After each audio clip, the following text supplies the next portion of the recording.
महाराष्ट्रामध्ये जल जीवन योजना ही अक्षरशः फसलेली आहे. जे कितीही शासन सांगत असलं की आमच्याकडे भरपूर निधी आहे, तरीही या एका योजनेकडे पाहून वाटतं की राज्याच्या तिजोरीमध्ये किंवा केंद्र शासनाच्या तिजोरीमध्ये खडखडाट झालेला आहे. आणि एका चांगल्या योजनेची विल्हेवाट लावण्याचं पाप हे शासनाने केलेलं आहे. म्हणजे महाराष्ट्रामध्ये एकूण 51,560 योजनांचा समावेश आहे. त्यापैकी 25,061 योजनांची कामं ही निधी अभावी चक्क ठप्प आहेत.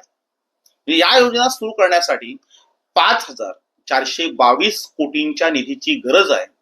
आणि हा निधी देण्याऐवजी केंद्र शासनाने या योजनेला 2028 पर्यंत मुदतवाढ दिलेली आहे.